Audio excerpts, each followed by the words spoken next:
Deus me deu a graça de quando eu estudo segunda, terça, quarta e quinta. Aí sexta eu descansei e hoje de novo. Então, 2 semanas de 7 dias eu tô levando 5, né? Mas, irmãos, tem a ver com o que eu vou falar hoje. Não, na verdade, eu me sinto mais fortalecido quanto mais oportunidade eu tenho de compartilhar a palavra. Por quê? Porque esse é o meu chamado. Então, eu me fortaleço com a oportunidade de sentar com os irmãos e compartilhar a palavra. No entanto, eu sempre digo, lá na FAB e digo aqui também, né? Eu não tenho nenhuma vaidade para isso, entendeu? Então, assim, se tiver aqui 5 semanas, não 5 dias, 5 semanas, outras pessoas levando a palavra, vai ser bênção para mim, porque eu vou ser abastecido por isso.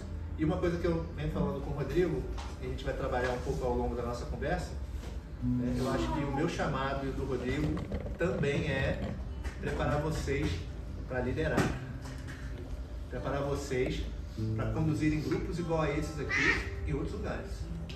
Se a gente não fizer isso, eu acho que este ministério aqui, aí falando meu junto com o Rodrigo, falhou.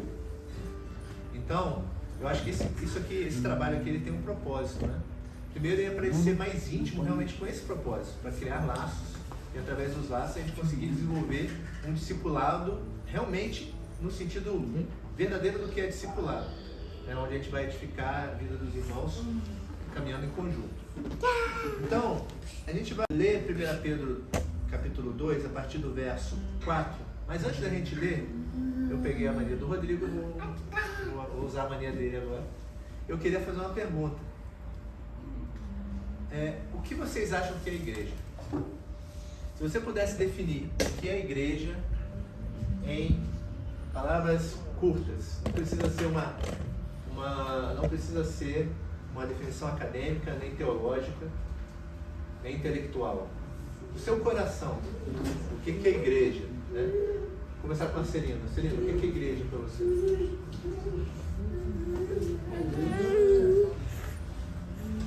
Vida com vida. Vida com vida. Vida com vida, vida de um, vida do outro, sorrindo, se edificando. Amém.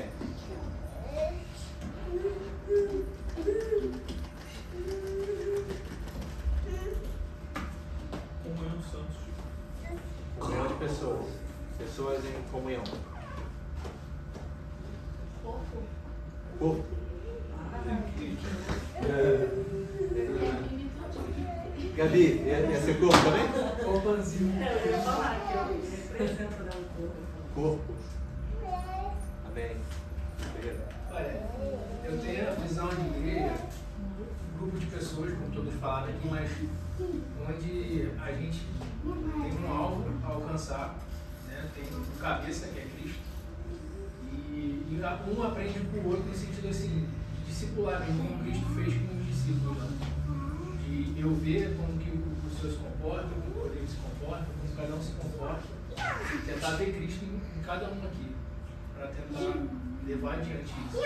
Grupos de pessoas que edificam uns aos outros com um propósito específico sobre uma liderança. Isso é um chat de GPT.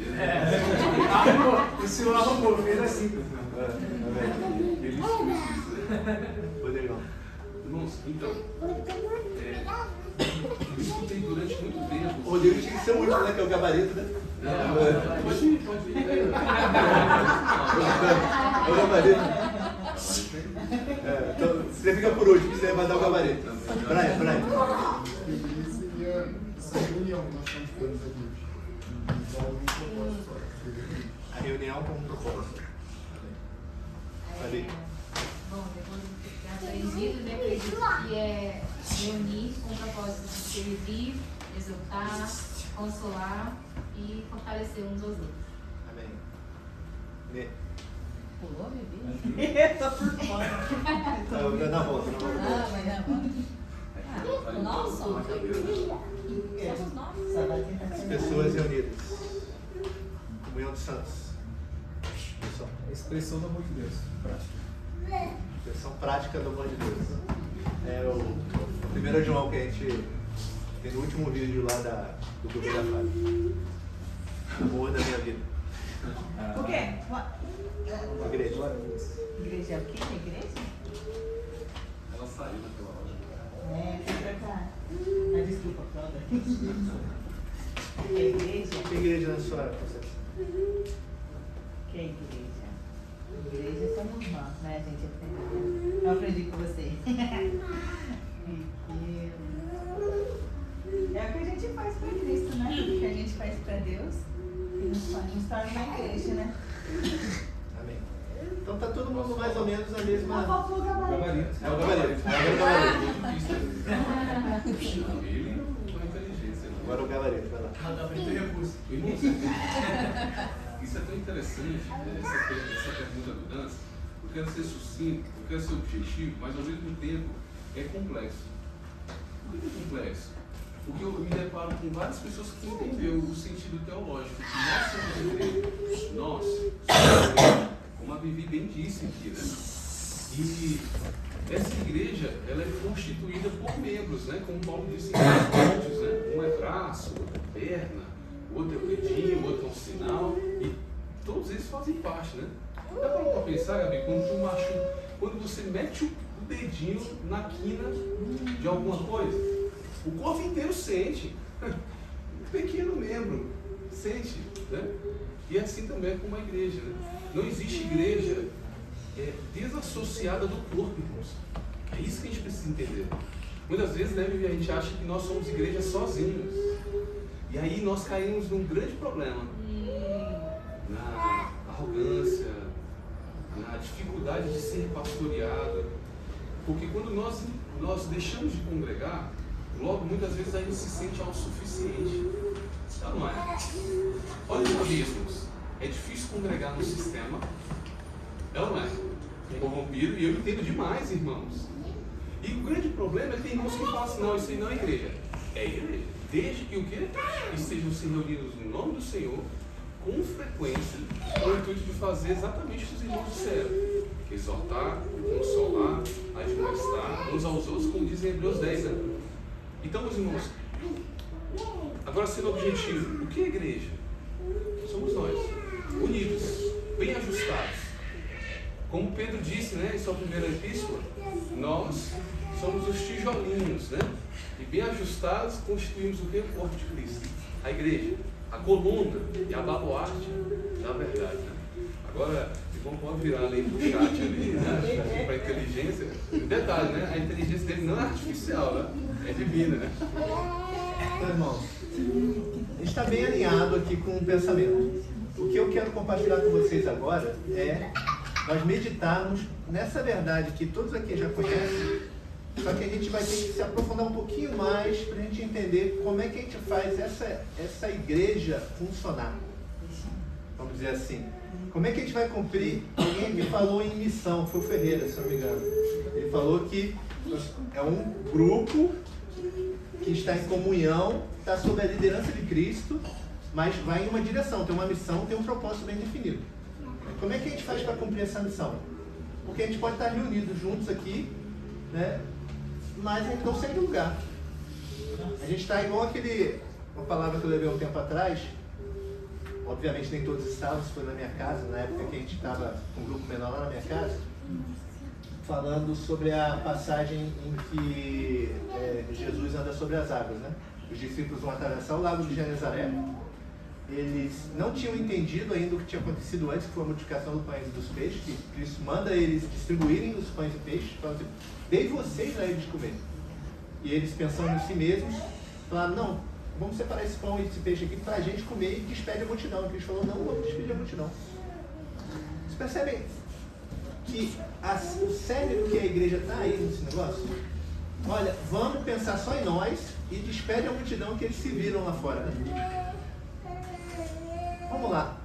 Vocês sentiram a presença do Espírito Santo forte se movendo aqui no Noites Dolores? Vocês ouviram como uma voz de multidão enquanto a gente louvava? Quem ouviu isso? Levanta a mão. 2 vezes. É isso. Então, pessoal, há um mover espiritual. Tá gostoso aqui? Tá gostoso, não tá? Tá legal? Né? Só que, se for só isso, lamento informar, nós somos os discípulos atravessando o lago e remando a noite toda, mas sem sair do lugar. Sem conseguir chegar no objetivo que Cristo quer, que é do outro lado do lago. Aqueles discípulos estavam ali remando a noite inteira e não conseguiam avançar, presos na tempestade, pensando em salvar suas próprias vidas, né? E a gente não é igreja para isso. A gente não é igreja pensando em nós mesmos. Nós somos igreja pensando em não despedir a multidão, alimentar a multidão. E isso que Cristo nos chama, para isso que Ele nos chama. Um propósito, Ele tem que chegar do outro lado. Ele mandou ir para o outro lado? Então a gente vai para o outro lado. Então Ele mandou fazer, ir para aqueles que precisam, nós vamos para aqueles que precisam. Então, é muito tentador, né? A gente está com um grupo aqui bem fechadinho, um grupo maduro, pessoas que estão caminhando juntas. Poxa, eu vejo o Marcelino, o Pierre, o Ferreira, o Nilson, né, a Fabiana, com frequência lá dentro da FAB. Por quê? Porque aquelas reuniões que nós temos, né? Eu vejo a Carmen e a Vivi, obviamente, né? Porque é minha esposa, também com uma frequência. Né? Então, e outros de vocês se veem com muita frequência. Então a gente tem uma tendência a falar assim, caramba, eu tenho comunhão com esse pessoal aqui, né? Eu tenho comunhão com esse povo. Esse povo me conhece, eu conheço eles. Então vamos ficar aqui, né? Está tão aconchegante. Eu sei que está faltando algumas pessoas aqui, mas some essas que estão faltando. Ah, não, tá bom esse número aqui. Mas a gente não é chamado para isso. A gente é chamado, na verdade, para quê? A gente pode até se fortalecer com esse grupo aqui, mas a gente tem que começar a raciocinar o que eu faço quando eu saio daqui, quando o culto termina no sábado à noite. E como é que eu vivo a minha semana, para a gente não ser tentado a ficar preso dentro desse próprio grupo. Então, vamos ler aqui 1 Pedro capítulo 2, e depois a gente vai começar a raciocinar algumas coisas sobre o que é ser igreja. Tá? Chegando-vos para Ele, a pedra viva, Ele quem? Jesus Cristo. Chegando-vos para Ele, a pedra que vive, rejeitada assim pelos homens, mas para com Deus, eleita e preciosa. Também vós mesmos, como pedras que vivem, pedras vivas, sois edificados casa espiritual. Veja bem, vós não sois edificados casas. Vós sois edificados casa. Isso aqui é um pensamento um pouco herético para alguns de vocês e alguns de vocês. Mas eu sempre estou batendo nessa tecla. Você é igreja com o próximo. Você é igreja com o teu próximo. Como o Rodrigo bem adiantou ali, você não é igreja sozinho. Então, o Espírito Santo vive em você? Sim. Mas para que ele viva em você, você tem que ser igreja. As duas coisas são indissociáveis. Eu não posso dizer que o Espírito Santo vive em mim e eu não faço parte do corpo de Cristo. Por quê? Porque a analogia que ele está fazendo aqui é do templo. Né? Ele está falando assim, ó, lembra do templo? Que o templo ou o tabernáculo, se vocês quiserem, mas vamos pegar o templo que ele usa pedra. Ele fala assim, olha, imagine um templo, Deus está construindo um templo. E para a construção desse templo, ele está pegando pedras. E essas pedras formam este templo, formam o Santo dos Santos. E aí, lá dentro do templo, lá dentro do Santo dos Santos, quem é que vive? Deus. Então Deus, ele está no meio do quê? Da igreja. Então, não existe o caso de você falar assim, não, eu não preciso do corpo. Eu não preciso do corpo. Eu sou igreja sozinho. Você não pode ser igreja sozinho. Você precisa do teu próximo, você precisa do teu irmão. Você precisa congregar. Deus, aí que está o link com a minha pregação durante a semana lá na FAB. Depois assistam, né? Deus escolheu ser amado através do próximo. Deus escolheu ele ser amado através do próximo. Então ele quer que você expresse o teu amor a ele através do teu amor a quem? Ao próximo. Então, e aí que tá, olha só, irmãos, a coisa começa a ficar um pouco mais complicada e grandiosa, porque é o seguinte, a Vivi tem próximos que não são meus próximos. Por quê? Porque eu não jogo vôlei. eu sou horrível em esportes. Eu sou nerd. Então, eu sou nerd, meu negócio é coisa de nerd. Então, eu sou muito ruim em esporte, entendeu? Eu sou muito ruim. Então, assim, eu não tenho essas habilidades. Psicomotores, eu não sei como é que eu aprendi a pilotar, porque eu sou ruim. Eu sou ruim de coisas psicomotoras, mas...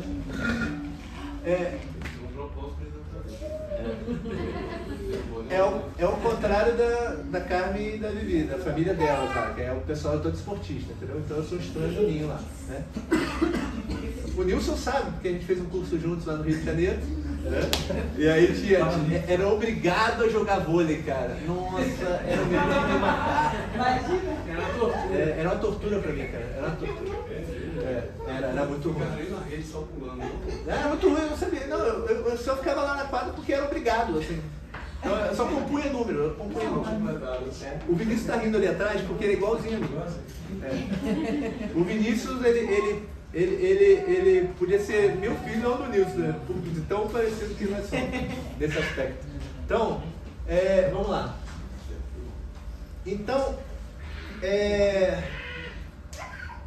não existe o caso, irmãos, de você ser igreja sozinho. E como eu falei, a Vivi, por exemplo, ela tem próximos a ela, que é as meninas do vôlei, que não são meus próximos, porque eu não convivo nesse ambiente.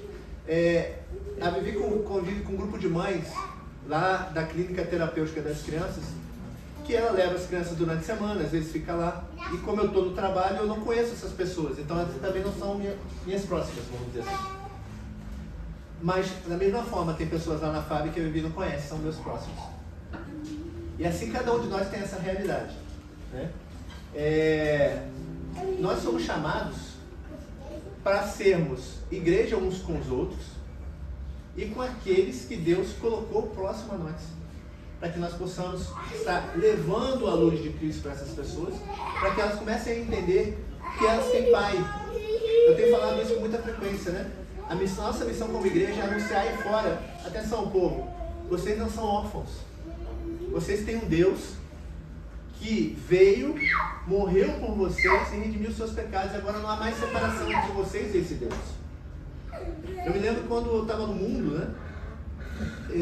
Que talvez um sentimento, eu acho que é um sentimento muito parecido com o que a mãe do Rodrigo tinha em relação a ele e minha mãe tinha em relação a mim. Eu lembro que quando eu me converti, eu falei para minha mãe assim: nossa, porque eu era ruim, eu precisava de Cristo. A minha mãe olhou para mim assim e falou assim: mas você não era ruim. Tipo assim, não, mas você é tão bonzinho. Eu não via você, eu não via você em pecado. Eu falei, porque você não conhece meu coração, mãe.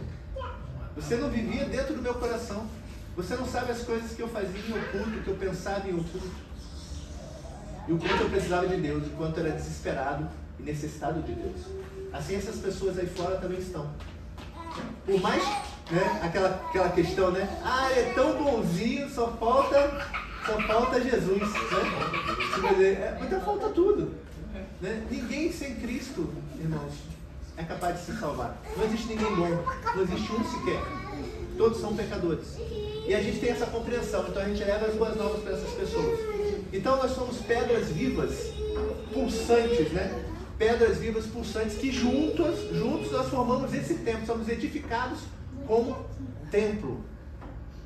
Tem uma dupla analogia numa passagem que poucas pessoas compreendem. Quando Cristo ele faz a limpeza do templo lá no início do Evangelho de João, ele trança um chicote, vai lá, desce o reio, e aí depois as pessoas vêm questionar ele. Aí ele fala assim: olha, vocês podem derrubar esse templo e eu reconstruo ele em 3 dias. Aí o pessoal questiona: mas esse templo levou décadas para ser levantado. Você o reconstrói em quê? Em 3 dias? Aí a palavra fala: não, ele estava falando do quê? Do seu corpo. Percebe que tem uma analogia em relação a Cristo como templo e nós como templo. Não nós como indivíduo, mas nós como grupo. Porque ele está se referindo ao quê? O que ia ser reerguido depois de 3 dias? O seu corpo. E o corpo de Cristo é quem? A igreja tem uma mensagem escatológica a lei da ressurreição. Ali tem uma dupla mensagem. Ele está falando da ressurreição, ele está falando do quê? Do habitar dele depois em quem? Na igreja. Quando 1 Pedro ele vem falar aqui, ele está falando, olha, então nós não somos casas espirituais. Nós somos juntos uma casa. Nós somos juntos um corpo, aonde Deus habita. Se Cristo falou assim, eu sou o corpo que será reerguido, né? O que ele está falando? Olha, depois que eu ressuscitar, depois de 3 dias que eu ressuscitar, né, ali está estabelecido o quê? O princípio da nova aliança. A gente pensa que o Novo Testamento começou onde? O Novo Testamento começou, né, lá no início do Evangelho de Mateus, quando Cristo nasceu. Não, o Novo Testamento começa quando ele morre e ressurge. E aí ele estabelece o quê? Verdadeiramente a sua igreja. E depois ele sobe e manda o quê? O Espírito Santo. Para viver aonde? No seu corpo. Então entendam, irmãos, que você não pode andar desgarrado e pensar assim, eu tenho o Espírito Santo. Você só tem o Espírito Santo quando você vive em corpo. Porque senão você é aquela pedra que foi arrancada do templo e jogada fora. Deus está vivendo no templo, no corpo, e você está fora. Isso ficou claro para vocês? Por que isso é importante, irmão? Porque vai chegar um momento em que a Nê vai pisar no meu calo. E aí eu vou ficar chateado com ela. E aí eu vou falar o quê? Ah, eu não vou mais naquele grupo congregar como igreja. Por quê? Porque ela pisou no meu calo. Vamos botar ela. Irmãos, não, pior, você vai se amputar. Por quê? Por causa da tua mágoa, entendeu? Irmãos, a igreja é uma obra em construção. Então, nós estamos sendo lavrados como pedras vivas e assentados para sermos esse templo, essa casa espiritual, aonde o Espírito Santo vem habitar. E aí, a gente tem que estar preparado para quê? Para suportar uns aos outros. A gente pensa assim, eu não te suporto, né? Tipo assim, eu não te aguento, né? Mas a palavra ali é suportar uns aos outros, é dar suporte uns aos outros. Ou seja, quando a Nê pisar no meu calo, eu tenho que estar aqui, caramba, ela me magoou, pensando assim, ela me magoou? Não, eu tenho que estar pensando assim, ela precisa da minha ajuda. Ah, fulano me olhou torto, fulano falou mal de mim, fulano, então esse fulano precisa do quê? Da minha ajuda. A gente tem uma tendência, eu já tenho falado muito isso lá dentro da FAP, a gente tem uma tendência a pensar o seguinte, a minha sessão é ruim, então se a minha sessão é ruim, eu vou orar a Deus para ele trocar o meu chefe ou ele me tirar de lá. Não, isso é falta de compromisso com o ser igreja. Porque o ser igreja e a servir a Deus é o senso de missão que o Ferreira falou. Então, se a minha sessão é ruim e lá é o inferno na terra, quem é que tem que estar lá, o ímpio ou o cristão? O cristão. Então, o teu compromisso não é pedir para Deus te levar para o lugar bom, é pedir para Deus te levar para o lugar ruim. Por quê? Porque você é o que da terra? Luz do mundo e sal da terra. Então, vamos lá. Se você é luz, adianta você pedir para Deus te levar para um lugar que é iluminado? Não. O que você acha que você acha que Cristo está falando assim? Olha, eu posso pegar a candeia e botar ela embaixo da cama? Quando é que você está pegando a candeia e botando embaixo da cama? Você está orando assim, Deus, me livra daqui. Não. Você tem que falar assim, Deus, me usa aqui. Para quê? Para que a tua luz brilhe através de mim no alto do monte, para que todos vejam essa luz e esse lugar seja transformado. Nosso chamado é para fazer diferença e não para nos escondermos embaixo da cama. Vocês estão entendendo isso? Por que isso é importantíssimo? Porque isso vai determinar o que esse grupo aqui vai viver no dia a dia. Por quê? Porque eu vou chegar na semana que vem e vou chamar meu chefe que trabalha comigo, que todo dia reclama assim, eu não aguento mais gente. Ele se diz cristão, mas ele não aguenta gente. Então assim, eu estou magoado com gente, não sei lidar com gente. Aí eu estou orando, se eu chamo ele para que eu quero chamar ele para cá. Mas que momento que eu chamo ele, entendeu? Pode chamar, sim, mas aí o que eu quero? Eu quero que vocês entendam que vai chegar aqui alguém o quê? Magoado, ferido. E ferido por quê? Pela igreja, pela igreja moderna. Então, nós temos que mostrar para ele o quê? Que nós estamos aqui para suportá-lo. Que esse é o chamado da igreja. A Vivi, essa semana, teve um dia que ela falou assim, caramba, eu tô com a garganta doendo de tanto falar. Porque ela passou o dia inteiro falando com mulheres. Aí, fala com outra. São pessoas feridas. A maioria das histórias que ela me conta são de pessoas feridas, magoadas. Pessoas que precisam o quê? Entender que tem um Pai, entender que o Espírito Santo vive no meio da igreja. Por quê? Porque nós somos pedras vivas e nós estamos aqui para suportar essas pessoas. Para quê? Para elas serem lavradas como pedras que são... Eu vou fazer essa analogia melhor um pouco mais na frente, mas você vai pegar um pedregulho todo tosco e a gente vai lavrar ele. Para quê que a gente vai lavrar essa pedra? Para ele encaixar. Vocês percebem? E para você lavrar essa pedra e ele encaixar, aí Deus dá dons e ministérios para que a gente exerça. Eu vou falar isso um pouquinho mais na frente, mas deixa eu continuar aqui. Então, como pedras que vivem, sois edificados casa espiritual para seres sacerdócio santo. Eu já expliquei isso aqui. A fim de oferecer sacrifícios espirituais agradáveis a Deus por intermédio de Jesus Cristo. Quando ele fala sacerdócio santo, nós somos chamados para sermos o quê? Sacerdotes. Irmãos, quem é chamado para ser sacerdote? O Rodrigo, que também eu vou trabalhar isso um pouquinho mais na frente. O Rodrigo é meu pastor, já falei isso várias vezes. É o seu? Não sei.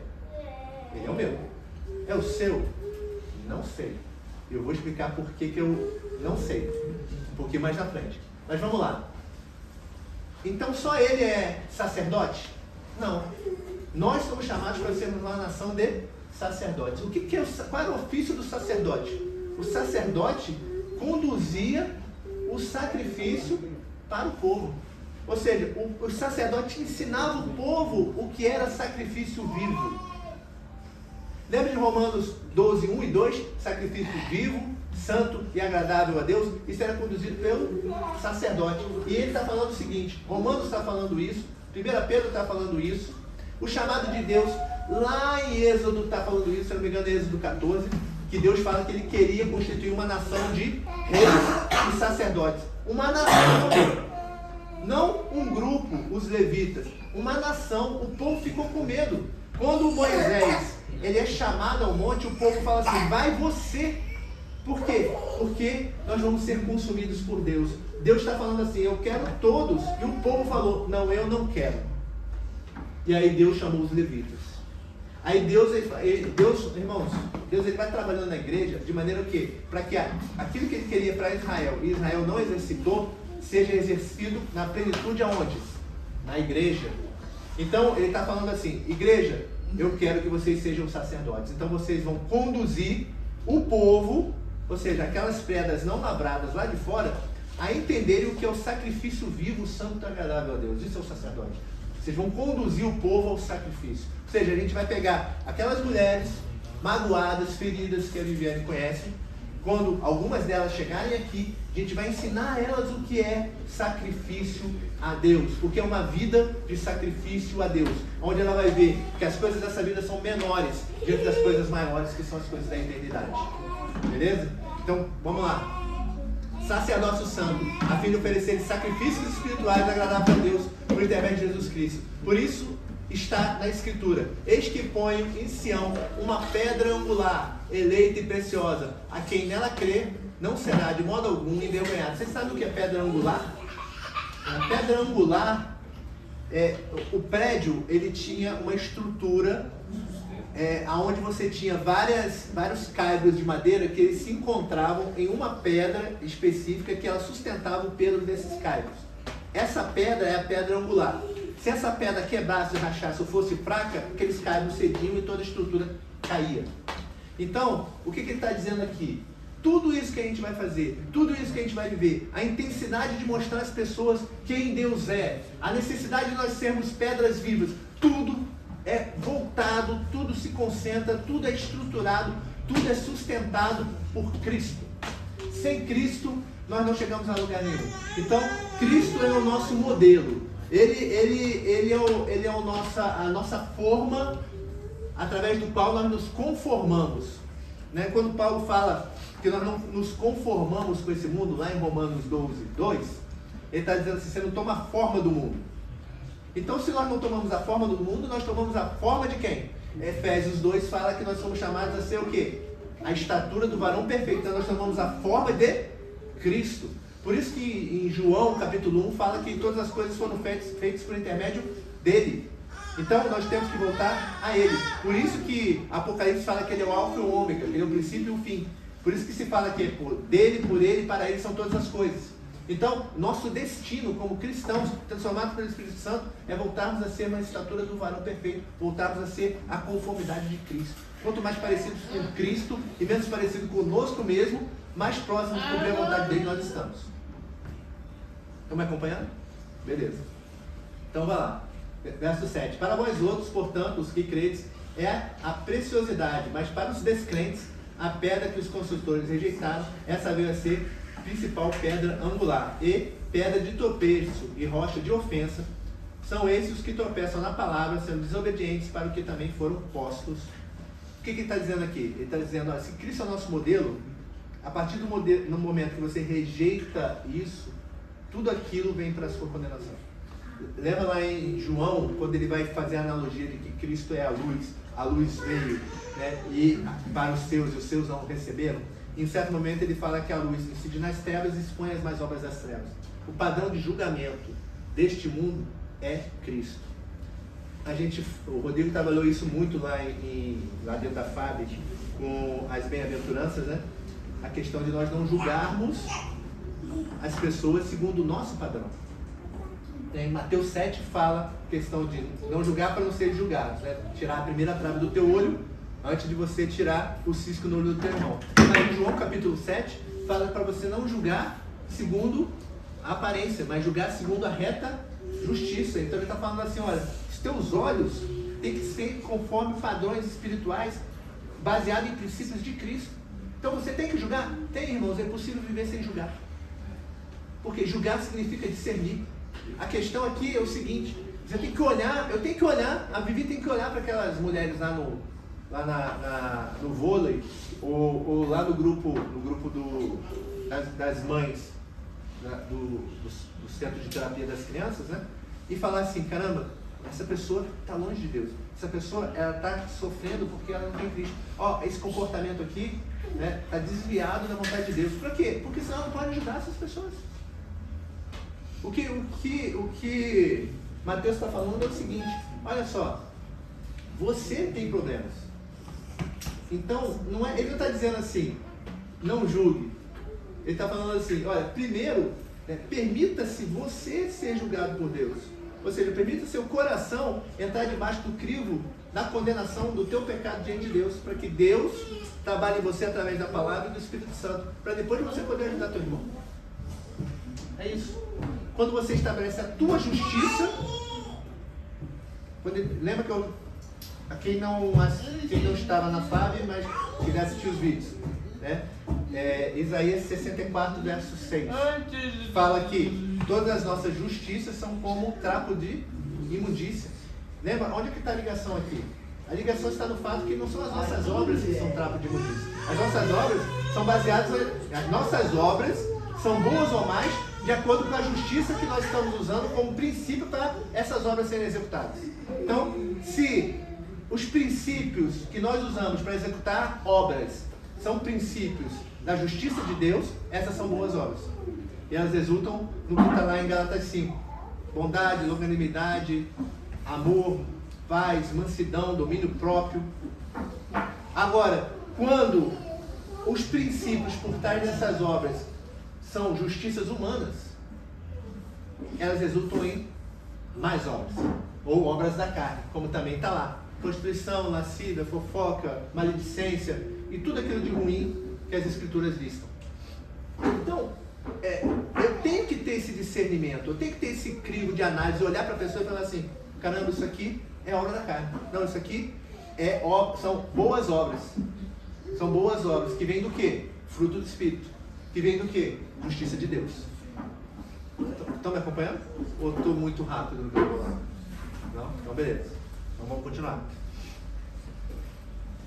Eu fechei sem querer. Ah, não, botei. Vós, porém, sois raça eleita, sacerdócio real, nação santa, povo de propriedade exclusiva de Deus, a fim de proclamar as virtudes daquele que vos chamou das trevas para a sua maravilhosa luz. Vós, sim, que antes não ereis povo, mas agora sois povo de Deus, que não tinhais alcançado misericórdia, mas agora alcançaste misericórdia. Então, nação santa, ou seja, nação separada. A gente não vive como o mundo, a gente não pensa como o mundo, a gente não age como o mundo. Para a gente não viver como o mundo, pensar como o mundo, agir como o mundo, reagir como o mundo, a gente tem que ter a nossa mente renovada. Para quê? Para isso transformar a maneira como a gente vive. Então, a mente renovada é a mente que ela é moldada segundo a justiça de Deus.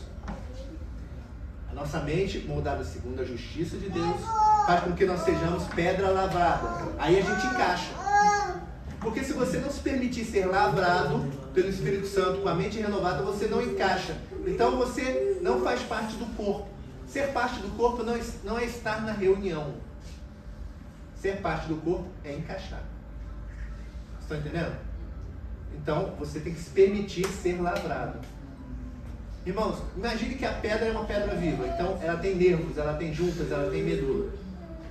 Tá? Vamos imaginar, faz uma análise uma análise não, faz um exercício comigo, imaginando uma pedra que é viva. Se ela é viva, ela sente dor? Se ela é viva, sim. Se eu vou lavrar ela, vai doer? Vai doer. Se fosse só uma pedra não viva, não ia doer. Mas como ela é uma pedra viva, quando eu for lavrar ela para ela encaixar, vai doer. Então quando você vem do mundo, você vem cheio de vícios.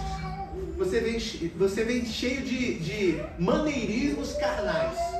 E Cristo ele vem para lavrar você de tal maneira que vai doer você abrir mão do teu estilo de vida, da maneira como você pensa, da maneira como você age, como você reage.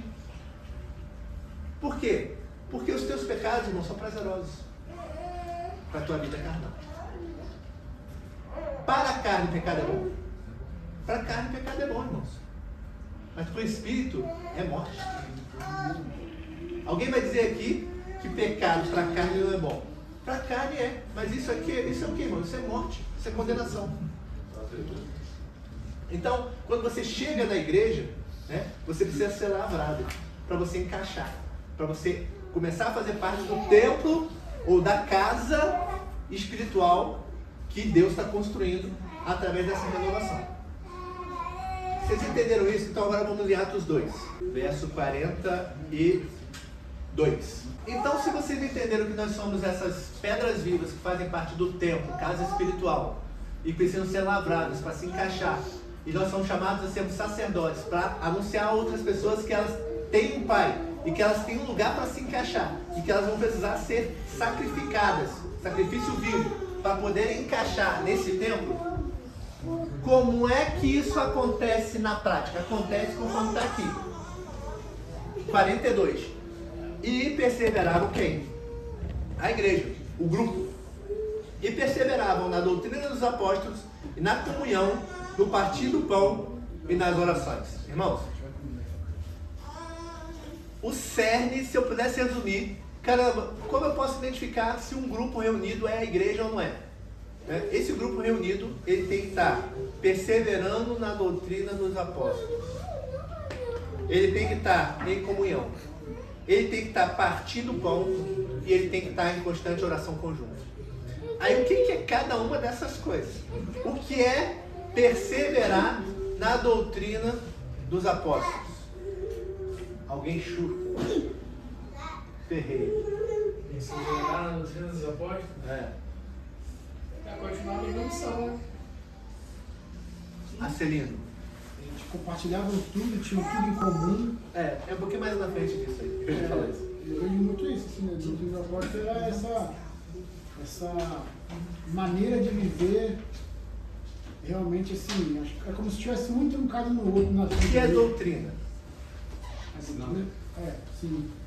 É algo mais formal. Modo de proceder, né? Isso. Doutrina tem a ver com disciplina. Tem a mesma origem, a mesma raiz. Ou seja, a maneira como você vive é de acordo com aquilo que os apóstolos estavam transmitindo, que eles aprenderam de quem? De Cristo. Olha, Cristo viveu assim. Por que Paulo chega um momento e ele fala assim, sede meus imitadores? conforme eu sou de Cristo. Ele está falando assim, sigam essa maneira de viver, conforme eu sigo a maneira que ele vivia. Irmãos, a gente tem uma mania de falar assim, não olhe para mim não, olhe para Cristo, né? Não, aqui ele está falando ao contrário, ele está falando assim, olha, naquela igreja verdadeira, né, as pessoas falavam assim, olhem para mim. Por quê? Porque eu olho para Cristo. A gente tem que ter a firmeza de dizer assim, olha, eu sou imitador de Cristo, então olhe para mim. Por quê? A Vivi tem que chegar lá para aquele grupo de mulheres e tem que falar assim, olha, você não tem que olhar para mim não, você tem que olhar para Cristo. Não, ela tem que chegar lá cheia de Cristo o suficiente para ela falar assim, olha, minha vida é um exemplo para vocês. Olhem para mim. Ah, eu não conheço Deus, então olha para mim. Eu tenho que chegar lá na minha sessão e falar assim, cara, eu queria te apresentar a Deus. Ah, mas eu não consigo ver Deus. Não, só olha para mim. Aí isso é jactância. Não, isso não é jactância. Jactância é você achar que é você a fonte dessa salvação. Não, é consciência que precisa passar assim. Caramba, eu estou imitando a Deus. Você tem falha? Você tem falha. Tem limitações? Tem limitações. Mas eu estou imitando a Deus. Então, se não, irmãos, Paulo é jactante. E registrou isso na palavra. E deixou isso como ordenança. Eu não consigo imaginar um homem que, como Paulo, que registrou isso na palavra e deixou isso como ordenança. Então isso não é jactância, irmãos. Isso não é soberba. Isso é consciência. Caramba, eu tenho graça o suficiente. A gente pensa que graça é só para salvação. Não, graça é para te empoderar para você vencer os pecados. Graça te empodera. Ela é também para salvação. Eu não vou excluir isso. Ela é também para salvação. Mas a graça é para te capacitar para quê? Para as boas obras. Onde eu tirei isso? Efésios 2. Nós somos chamados às boas obras por intermédio da graça.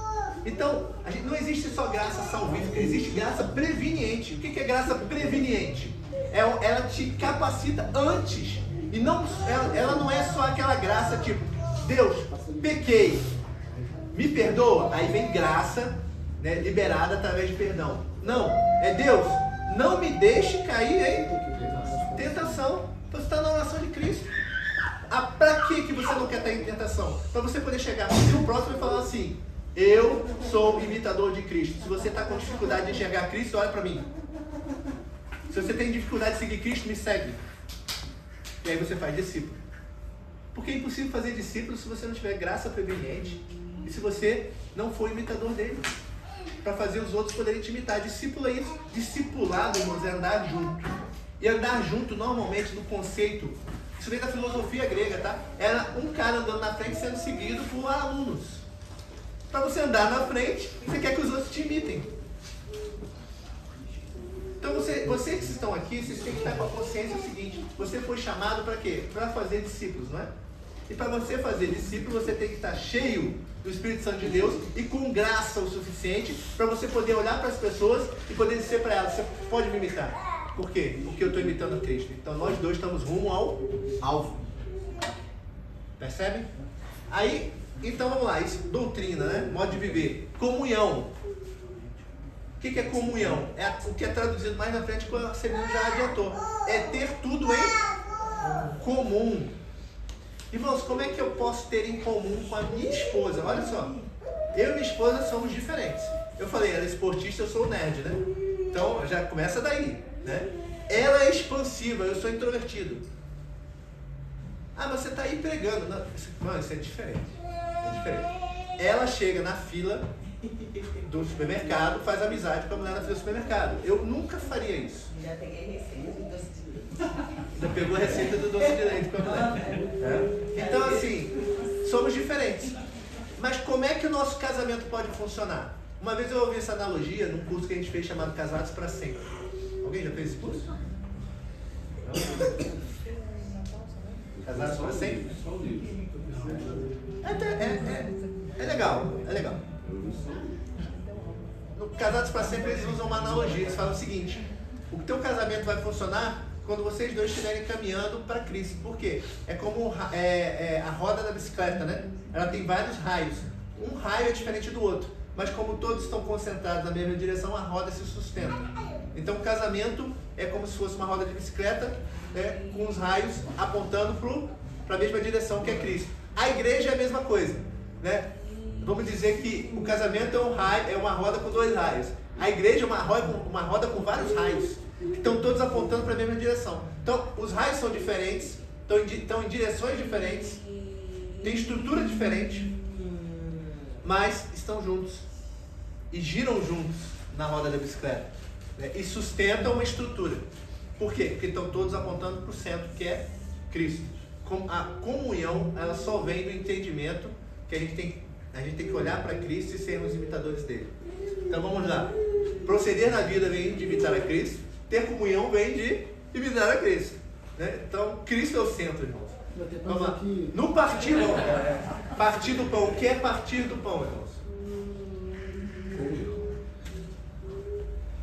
Comunhão ele falou antes. Ele separou comunhão de partir do pão. Vamos lá. O que é a ceia do Senhor? Gabi, o que é a ceia do Senhor? O que é a ceia do Senhor? É. Uma lembrança, né? Hã? A ceia é um momento de lembrança, né? Do sacrifício. Como é que todos estão. Qual é a grande lição da ceia? Grande lição. Porque Deus, vamos lá, como é que está lá o texto? Porque, tendo dando graças, tomou o pão, partiu e disse: Distribuir, né? esse é o meu corpo. Né? Fazer isso em memória de mim. Né? Semelhantemente, tomou o cálice, tendo dado graças, disse: né? Esse é o sangue da nova aliança. Esse é o meu sangue, o sangue da nova aliança, derramado em favor de vós. Né? Tomar isso e bebei, né? Em memória de mim. Isso, mais ou menos isso, parafraseando. Só um detalhe, essa questão da ceia é tão importante que quando o Dani está falando sobre o que é comunhão, a gente tem que entender o que significa comer indignamente. Se você não entender o que o Dani está perguntando agora, você está ceando em pecado. Sabe o que é ceiar em pecado? Às vezes você acha que o ceiar em pecado é você ter vacilado na semana com a tua esposa, com o seu esposo. Isso também é pecado, irmãos. Isso é gravíssimo, isso ofende o Senhor. No entanto, não é esse pecado. Do versículo 17 até o versículo 32, Paulo fala de um contexto, mas a chave hermenêutica para você entender o capítulo 11 está no 17. Ele fala assim: ó, o que eu vou dizer a vocês agora, eu não os louvo, eu não vou elogiar e nem vou aqui encorajar. Eu vou reprovar, porque tem irmãos aqui que quando vai ceiar, quando ele vai comer, ele come na frente do outro. Tem uns que estão, olha só, ceando ao ponto de ficar chapado. E era vinho mesmo, irmão. Não era suquinho de uva, não. Era vinho mesmo.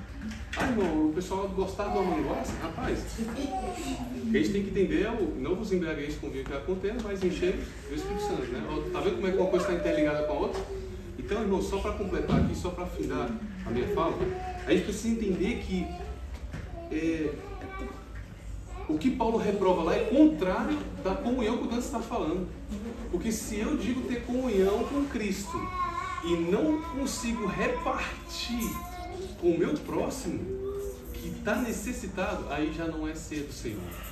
É qualquer clube social, menos a ceia do Senhor, porque a ceia do Senhor houve o quê? Divisão. Divisão de bens, tá? Não é divisão de abos, né? De contenda, né?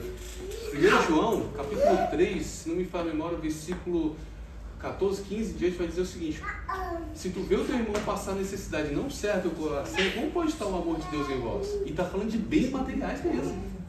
E está falando de questões relacionadas à alimentação e ao sustento. E a gente precisa entender isso, irmãos. Às vezes eu pego um pedacinho de pão, eu posso pegar um pouquinho, um cálicezinho de suco, fazer aquilo em memória de algo que não está acontecendo na vida real. Consegue entender, irmãos? Olha só a profundidade que há disso que Deus está falando. Quer ver um exemplo? Eu não gosto de me convidar para nada, meus irmãos. Para nada. Às vezes eu confesso aos irmãos aqui, já vou revelar meu pecado. Sabe qual é o meu pecado? Se você me deixar numa sala dessa aqui sozinho com livros aqui, eu fico o dia inteiro e esqueço até de comer.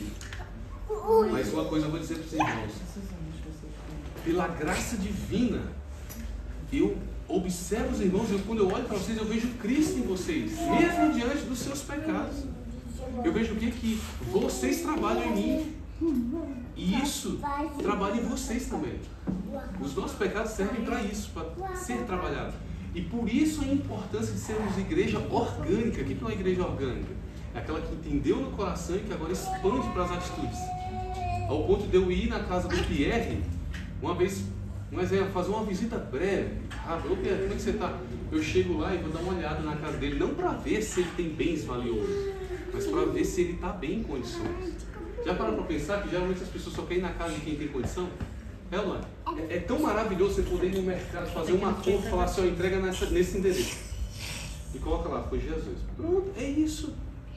É isso. E o nosso grande problema é que a gente já está chegando a comer um pedacinho de pãozinho e às vezes um cálicezinho e aquilo é ser do Senhor. E desculpa roubar aí o tempo aí. Aqui, ó.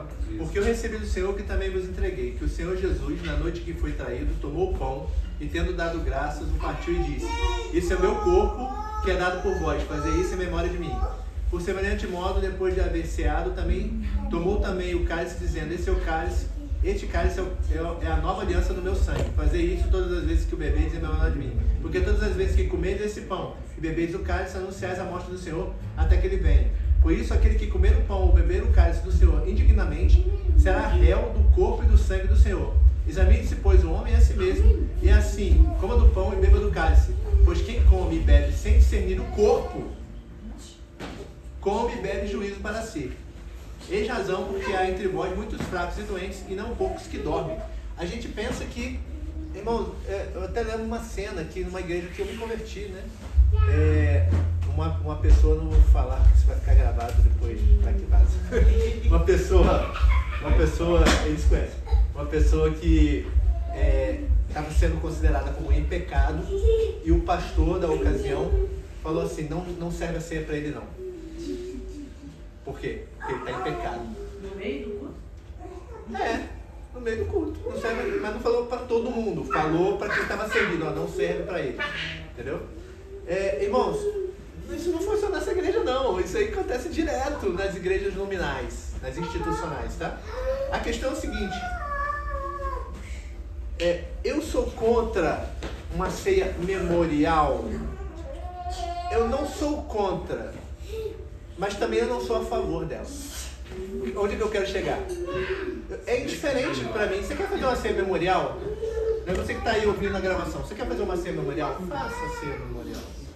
Não é pecado fazer uma ceia memorial, é onde eu quero chegar. Mas a ceia não é isso. O que é a ceia? O que era a ceia para os discípulos? Era uma coisa que eles chamavam de ágape. Ágape é a palavra grega para amor, né? Os ágapes saíram do significado de amor para uma significância de uma reunião que eles faziam, aonde eles faziam uma refeição comunal. Ou seja, sabe isso que a gente faz aqui? A gente não traz um alimento e depois a gente come junto. Isso é um ágape. E aí, novidade para vocês. Quando vocês sentam ali para comerem juntos, eu poderia fazer um memorial ali?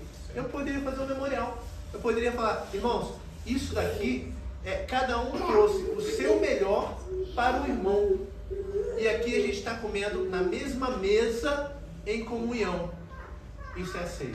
Mas não tinha um pão? Pode ter um pão? Pode ter um pão. Pode ter um pedaço de vinho? Pode ter. Mas não precisa ter. Porque o cerne ali não é o elemento, é a ação. Quando ele faz assim: olha, eu parti o pão. Aí ele fala: fazer isso o quê? Reparta o que você tem com o próximo. E quando você fizer isso, discirna o corpo. Por isso que lá na frente ele fala assim: se você não discernir o corpo, você está em pecado, porque você come e bebe juízo para si. O que é discernir o corpo? É olhar para o lado e falar assim: caramba, meu irmão está passando necessidade. E aí a gente pensa o seguinte: é só material? Não, por quê? Porque em Atos 2, antes dele falar do partir do pão, ele fala o quê? Comunhão. Então é olhar para o lado e falar assim: vamos lá, irmãos. Um irmão que não está aqui, um que está na tua cabeça, não precisa nominar. Vamos mesmo. Não. Tô brincando. Não, de repente você está lembrando de algum irmão que não irmãos, ele tá em casa e está sofrendo. Aí você está aqui assim, poxa, ele precisa de mim. Ele precisa das minhas orações. Ele precisa da minha intercessão. Ele precisa de uma ligação. Para quê? Para ter um consolo, porque ele está sofrendo. Ele precisa de uma palavra amiga. Ele precisa de um ombro para chorar. Isso também tem a ver com a natureza do que a ceia é. A ceia, quando você diz assim, eu entrego pão para aquele que não tem, eu entrego a bebida para o que não tem, uma roupa para o que não tem o que vestir. Está lá em Isaías, lembra de Isaías que a gente estudou essa semana lá na FAB? Né? Porventura, esse é o jejum que eu quero de vocês, né? Lá em Isaías 58, 59. Né? Ele fala, esse é o jejum que eu quero de vocês? Não. O jejum que eu quero de vocês é que vocês botem pano de saco, cinza na cabeça, fiquem com o rosto contrito, né? E fiquem sem comer. Não. O jejum que eu quero de vocês, porventura, não é, né? Que você desate, né? A ligadura do pecado, que você liberte o cativo e que você vista o nu, que você dê abrigo para o que não tem abrigo, dê alimento para o que não tem alimento, dê teu ombro para aquele que chora, dê consolo para o que está sofrendo. Então a ceia, irmãos, o cerne do ser igreja é isto. Então quando a ceia, irmãos, a gente faz a ceia não memorial todo sábado. A gente nunca vai fazer ceia, não, aqui, né? Rodrigo, você não pensa em fazer uma ceia aqui, não? Irmão, você está fazendo isso todo sábado. Só que a minha pergunta é, você está discernindo o corpo de Cristo? Essa é a questão.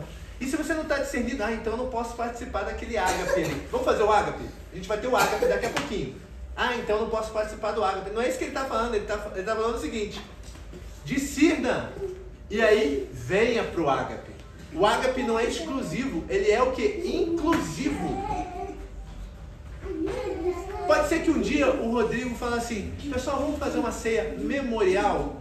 A gente vai fazer uma ceia memorial.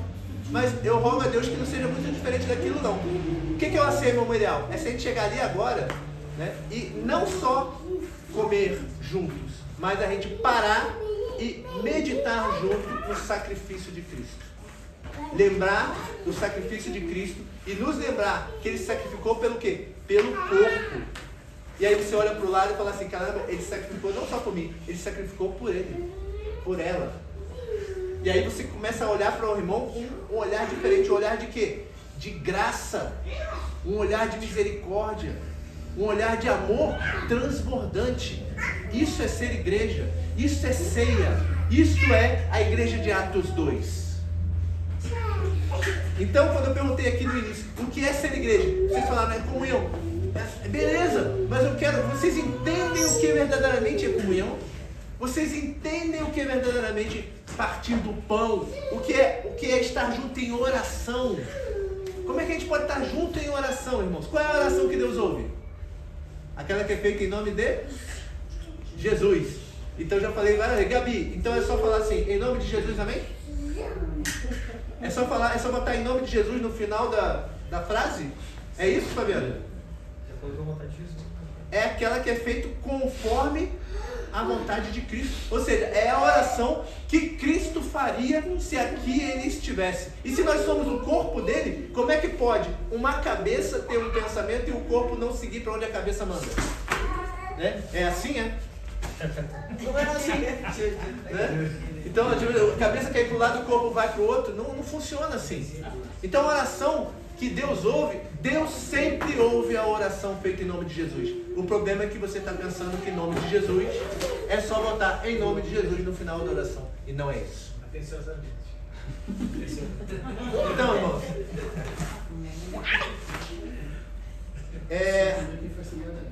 ok, então isto é ser igreja. E como é que a igreja coloca isso daqui em prática? Eu vou só pincelar, porque eu vou trabalhar isso no próximo sábado aí qualquer, tá bom? Porque acho que até agora eu já consegui pelo menos dar uma boa base para vocês. Mas eu quero falar e já deixar para vocês irem meditando. Deus vai trabalhar isso através de dons ministeriais, por exemplo. Efésios capítulo 4, verso 11. Nossa, é uma gravação isso aí.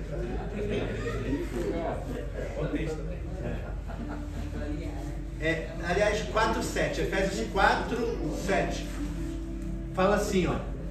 E a graça foi concedida a cada um de nós segundo a proporção do dom de Cristo. Por isso, diz, quando ele subiu às alturas, levou o cativo o cativeiro e concedeu os dons aos homens. Tem uma outra tradução, isso aqui é tirado de um salmo, tá? Do Salmo 68. É ipsis literis do Salmo 68. Tem uma outra tradução do Salmo 68 que fala o seguinte: quando ele subiu às alturas, levou cativo o cativeiro e concedeu os homens como dons. As duas têm o mesmo sentido, mas eu gosto muito da tradução concedeu os homens como dons, porque está dizendo assim: você foi concedido por Deus, a igreja, como uma medida de bênção para o teu próximo. E aí ele fala o seguinte: ora, o que quer dizer subiu, se não se também havia descido às regiões inferiores da terra? Aquele que desceu é também o mesmo que subiu acima de todos os céus para encher todas as coisas. E ele mesmo, quem? Cristo. E ele mesmo concedeu uns para apóstolos, outros para profetas, outros para evangelistas e outros para pastores e mestres. Irmãos, esses são os 5 dons, chamados 5 dons ministeriais da igreja. Esses dons são para hoje? Ferreira? São para hoje? Sim. Prova que são para hoje. Irmãos, não precisa ir muito longe não. Continua lendo. Ó, para que servem esses dons? Com vista ao aperfeiçoamento dos santos para o desempenho do seu serviço para a edificação do corpo de Cristo. Então, para que existem apóstolos, evangelistas, pastores, mestres e profetas? Aperfeiçoamento dos santos. Para chegarem ao quê? À estatura de Cristo. Beleza? Mas é para hoje? Continua lendo, ó. Até quando? Até que todos cheguemos à unidade da fé e do pleno conhecimento do Filho de Deus, a perfeita varonilidade, à medida da estatura da plenitude de Cristo. Irmãos, Ferreira, nós chegamos à estatura de Cristo, a perfeita varonilidade, então é até, né? Então se a gente não chegou, então esses dons são para quando? São para hoje. Tá, vamos lá. Qual é o efeito dele? Para que não mais sejamos como meninos, agitados de um lado para o outro, levados ao redor por todo o vento de doutrina, pela artimanha dos homens, pela astúcia com que induzem ao erro. Irmãos, vamos lá. Então você está dizendo, Nans, que tem apóstolos hoje? Sim.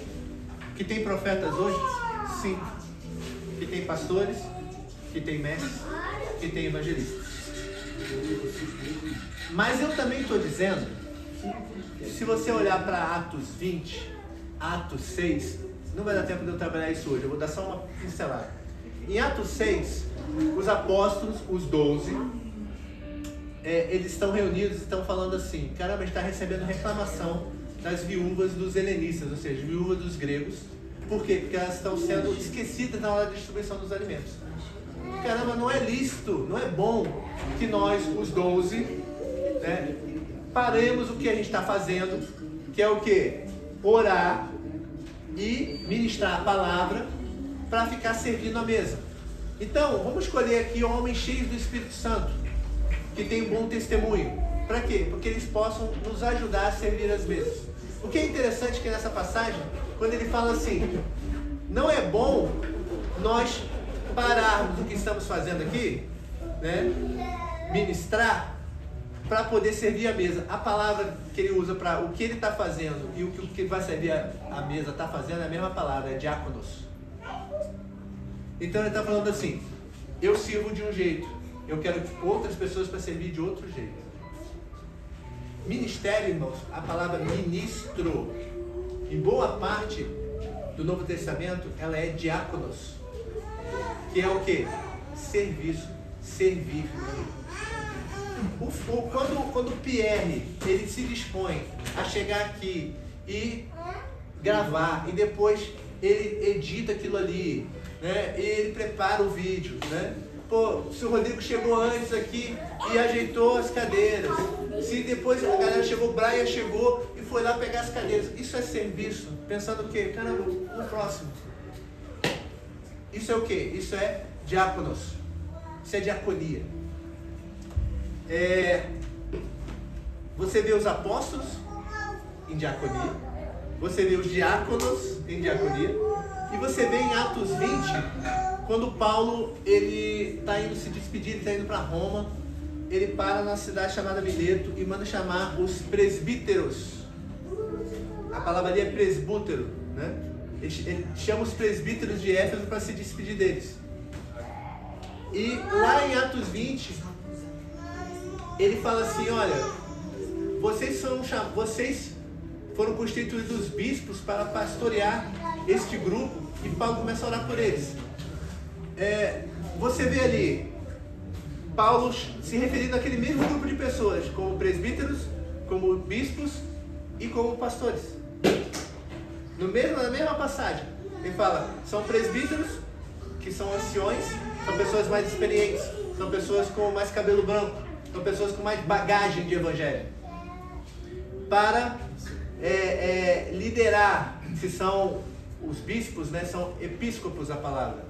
Então você tem presbútero, que é o cara antigo, é o ancião. Você tem presbútero, você tem episcopo, que é o quê? É aquele que lidera. E você tem para pastorear. Poimeia, que é a palavra grega para pastor. Aonde que eu estou querendo chegar? Você tem aqueles 5 dons ministeriais. A igreja pode se mover nos dons. No dom apostólico, no dom profético, no dom de mestre, que é de ensino, no dom de evangelista e no dom de pastoreio.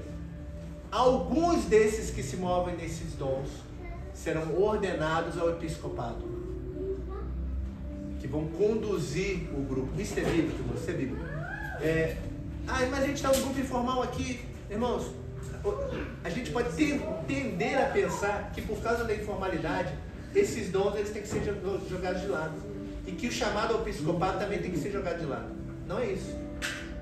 O que eu estou dizendo é o seguinte: pode ter algumas pessoas aqui que vão se mover no dom do pastoreio, mas talvez nunca sejam elevados ao episcopado. Vocês estão me entendendo? E aí eu vou falar um negócio polêmico aqui. Eu nunca conversei com o Rodrigo, talvez ele vai discordar de mim. Mas medita na palavra que tu vai ver que eu estou certo nesse aspecto.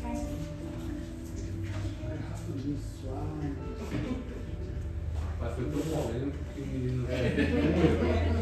Irmãos, eu acho que a mulher pode ser pastora.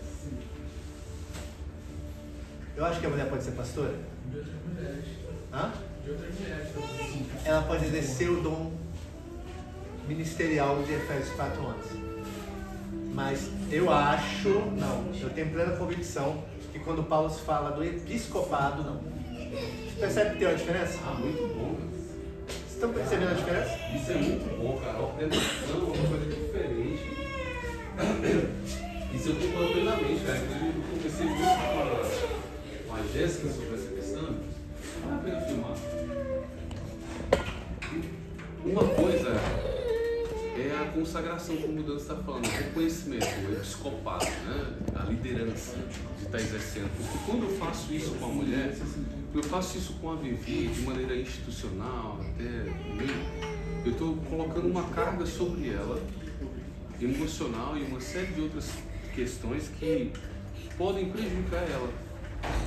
Entretanto, eu não posso dizer que ela não faz isso com outras irmãs e talvez com outros homens. Outros homens, né? A igreja pode se mover nos dons de Efésios 4.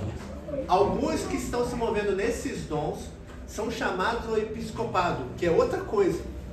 Então você vai ter pastor que não é líder, ele não é chamado ao episcopado. Vocês estão entendendo o que eu estou falando? Sim. Você vai ter evangelista. E qual é o problema? O problema é que a igreja, ela não entendeu isso, porque ela ou não estudou ou está de má fé, ou foi enganada. Aonde eles chamam todo aquele que exerce dom de ministerial de pastor. E não é isso. O cara é o quê? O cara é um... Quer usar uma palavra traduzida para o português? Ele é um episcopo, ele é um presbítero. Ou seja, ele é um bispo, ou ele é um presbítero. Ou seja, é o que lidera. Alguns desses presbíteros serão evangelistas. Alguns serão apóstolos. Alguns serão pastores. Alguns serão mestres. E alguns serão profetas.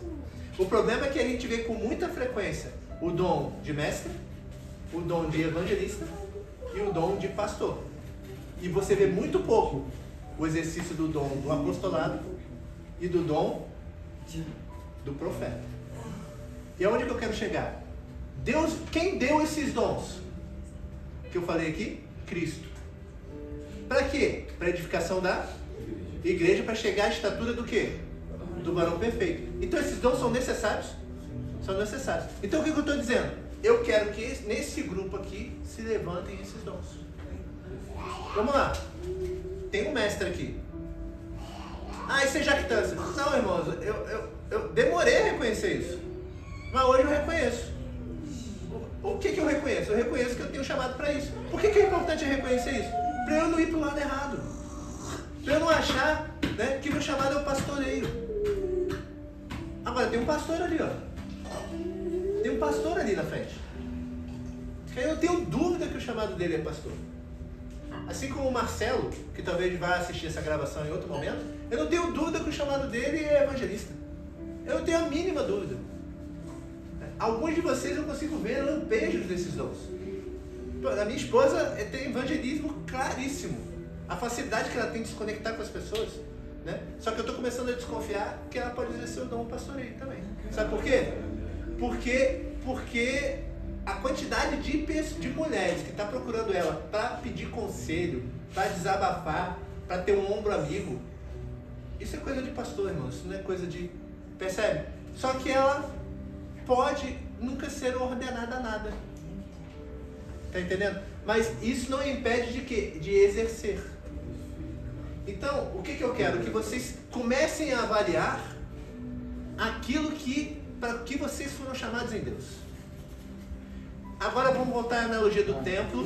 Eu vou terminar com essa analogia, porque depois a gente vai trabalhar cada um desses dons. Eu vou explicar o que é apóstolo, eu vou explicar o que é evangelista, o que é profeta, o que é pastor, o que é mestre. Eu vou explicar, tá? Mas se você for lá em Romanos 12, você vai ver uma coisa que nos grupos teológicos eles vão chamar de dons de serviço. E que se você for em 1 Coríntios 11, você vai ver uma coisa que são chamados dons espirituais. Então você tem 4 grupos de dons. Dons ministeriais, dons de serviço e dons espirituais. Se você for ler lá depois com calma, não vou ler agora porque eu quero terminar para a gente ir para o ágape.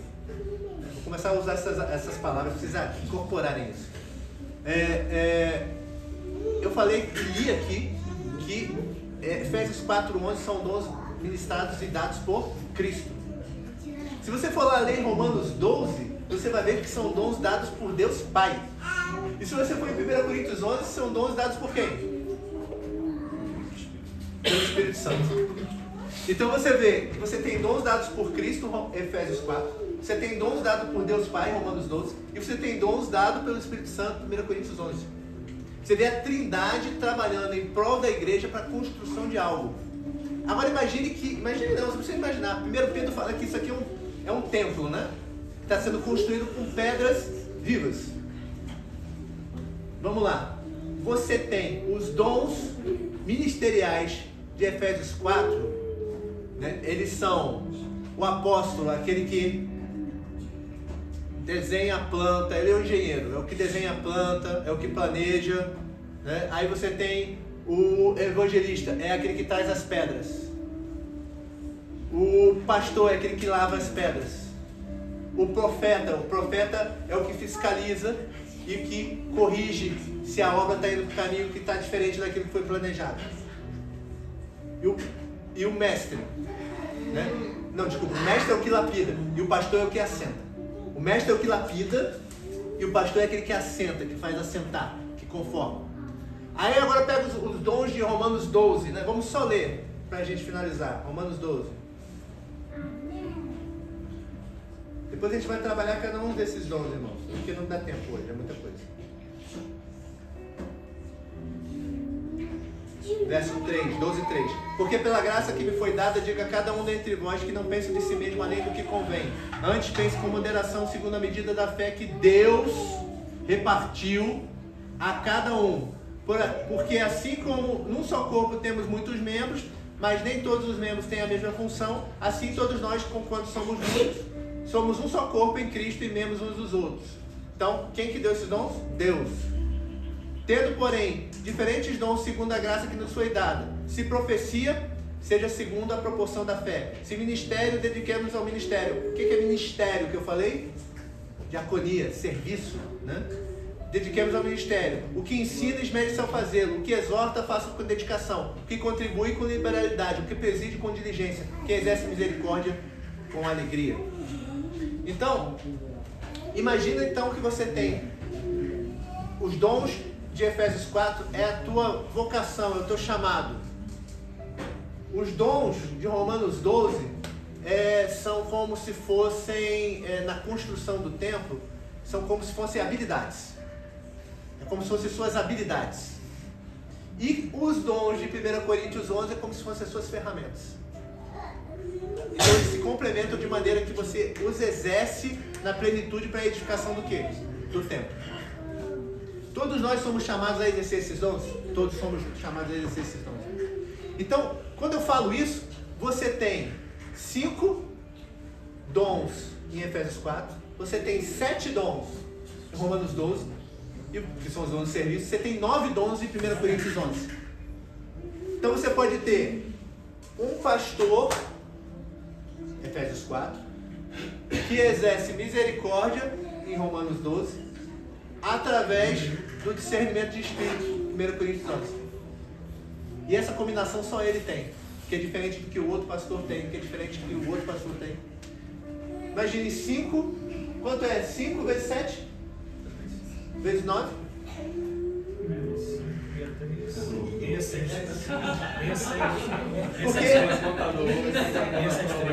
Porque essa é a possibilidade de combinações possíveis para você ver a multiforme graça. Então, o que eu estou tentando dizer? Você vai ter uma variedade enorme de moveres dentro da igreja. Para quê? Para edificação, conforme a necessidade daquele grupo que está se reunindo ali. E o que eu quero dizer para vocês? Permitam-se exercitar os dons. Permitam-se se mover nos dons. Eu tenho certeza, eu já falei aqui, que aqui tem mestres, aqui tem pastores, aqui tem evangelistas. Com certeza. Está faltando o quê? Profeta de apóstolos. Não, apóstolo é só os 12. Aí Barnabé era o quê? Procure depois no livro de Atos, você vai ver Barnabé sendo chamado de apóstolo. Júnias era o quê? Apóstolo. Então você vai ver algumas pessoas no Novo Testamento sendo chamadas de apóstolos, não eram os 12. Os 12, irmãos, eram os 12. Os 12, eles tinham revelação para a edificação através da palavra e especificamente da construção da doutrina da igreja.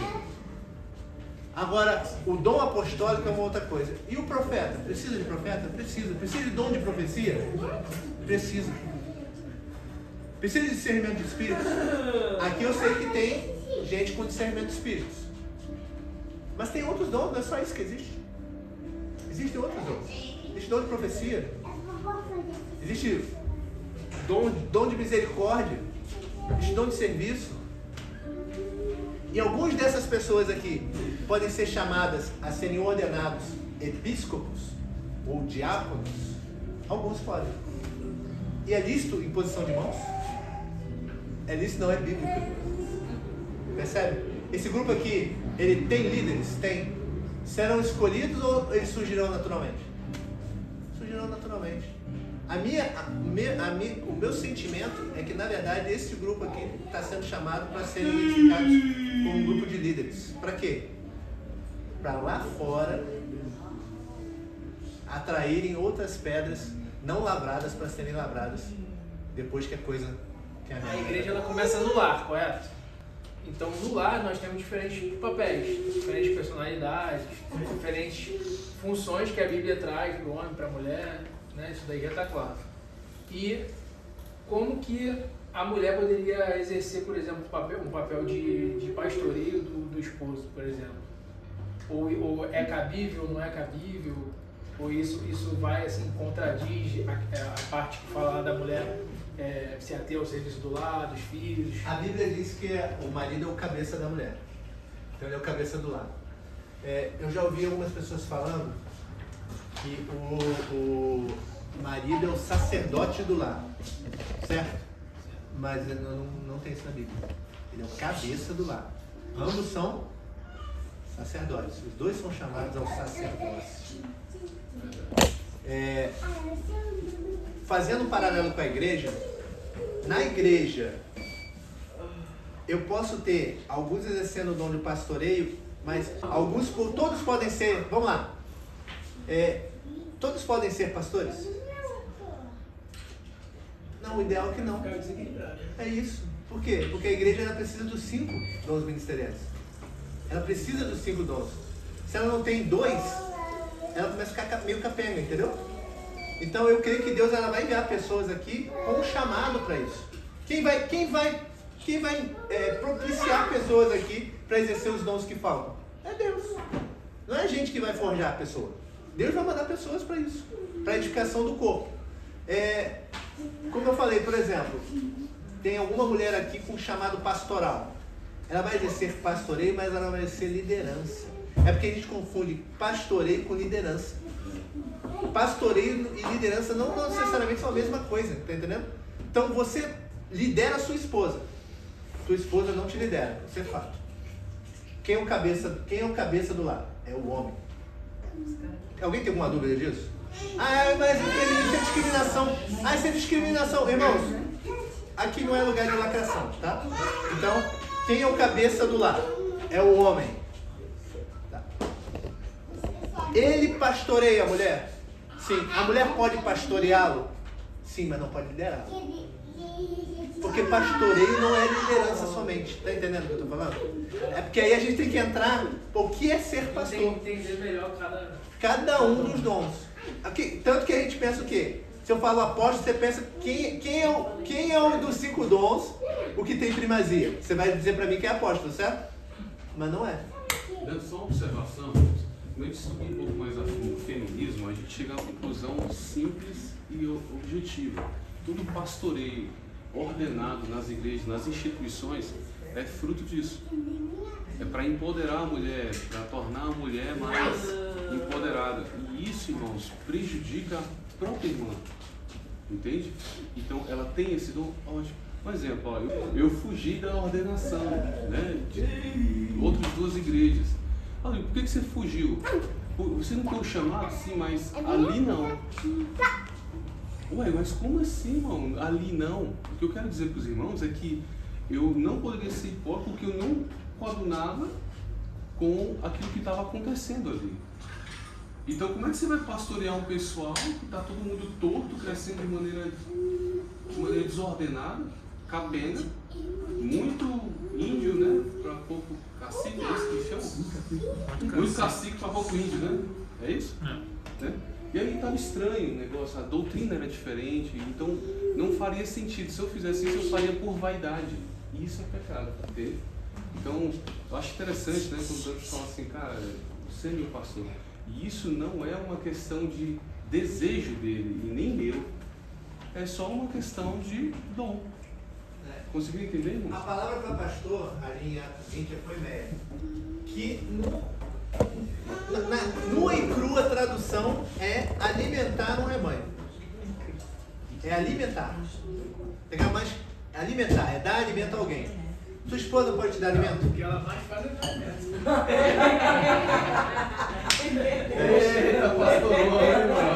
Vamos pegar pro lado espiritual. Tem momento que você se sente desamparado e tua esposa te alimenta? Isso acontece? Então, ela está exercendo em alguma medida pastoreio? Em alguma medida está. Mas a primazia, a liderança, a cabeça da tua casa está nas mãos de quem? E tu tem que assumir isso. Porque o que acontece? Às vezes tem certos homens que não assumem o ministério dentro de casa.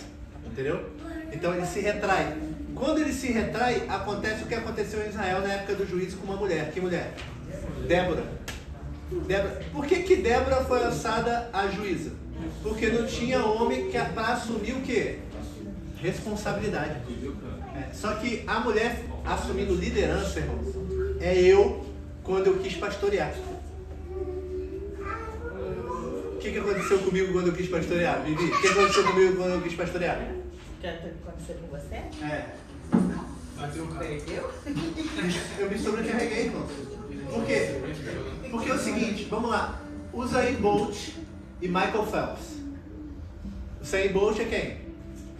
Corredor, velocista. E Michael Phelps é o quê? Nadador.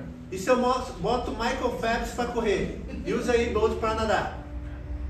Eles iam render o que tinham que render? Os dois vão ganhar, mas não tem que ter esse. Mas, não, o que eu quero dizer é o seguinte, ele vai se esforçar muito mais para alcançar muito menos. Porque ele está fora daquilo que ele foi chamado. Você está entendendo? Vamos voltar para depois ele faz. Quando ele entendeu para que ele foi chamado, o cara é o recordista mundial, ganhador de 5 Olimpíadas, medalhista de ouro. Quando você entendeu para que você for chamado, olha, eu não tenho dúvidas que essa nossa conversa aqui foi edificante para vocês. Eu vejo nos olhos de vocês. Por quê? Porque eu estou exercendo o meu chamado. Agora, se eu tentar pastorear vocês, eu tenho certeza que vai dar ruim. Por isso que Deus mandou quem? O Rodrigo. Aí ele mandou o seguinte, olha só. Você precisa ser pastoreado. Da mesma maneira que você precisa ser ensinado. Então, na medida que você precisa ser ensinado, eu vou ensinar você. Na medida que você precisa ser pastoreado, você tem que se permitir ser pastoreado por quem? Precisa ser ele, não precisa ser ele. Mas por isso que eu falei assim, eu sei que o meu pastor é ele. O teu pastor é ele. Se for ele, então comece a se relacionar com ele como pastor. Assim como se relaciona comigo como pastor, não, você vai se relacionar comigo como o quê? Mestre. Você está entendendo? Então isso vai fazer a igreja ser o quê? Uma igreja saudável. E aí você vai começar a quebrar vínculos que você tem com a igreja institucional. Que aí eu vou tentar deixar gravado aqui, porque eu já falei isso na frente dele. Né? Eu falei para o Mauro. Mauro, se você estiver assistindo, assista depois, Mauro. Eu falei assim, Mauro está indo numa igreja presbiteriana no domingo. Eu falei, mas quem é teu pastor? Eu perguntei assim para ele, eu falei, olha, porque o Rodrigo é o meu pastor. Quem é o teu pastor?